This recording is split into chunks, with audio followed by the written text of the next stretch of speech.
What's going on? I mean, Can she change the oil in the car? yeah. Yeah. If there's a flat tire, what's gonna happen?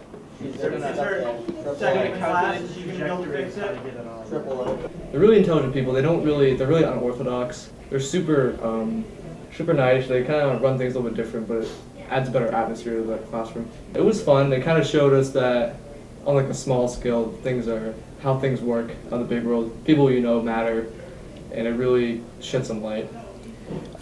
I didn't meet Mr. Burns 18 till, years. I was 28. I had a study hall in one of the trailers, and you might have had the study hall there after me, and it was a hot day or something, and the trailer reeked of cat piss or whatever, the lovely smell that emanates from those portable classrooms, and Formaldehyde.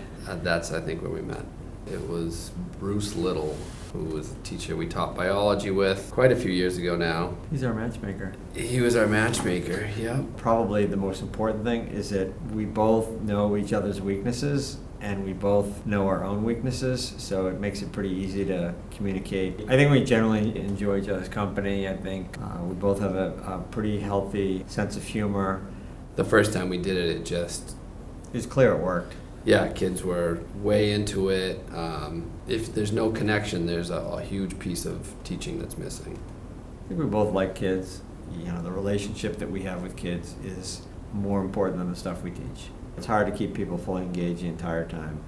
Kids are basically good and they want to improve and they're willing to work. And I think they trust us. I think they know that we are trying to make it interesting. And also by team teaching and having two teachers in the room, we are able to go sit down at class, at tables and have conversations with kids and check in and work with them. Every time I think about the years I taught before co-teaching, I can't imagine consistently making good decisions by myself. And I'm doing this thing around identity formation in teenagers. And because we team teach, I had some questions I was trying to come up with to ask the kids to engage them, and I was able to run it by him, and he said some things that changed what I did in the classroom today. Nobody checks on what teachers are doing in the building other than the teachers themselves. Yeah. Teaching is a creative process.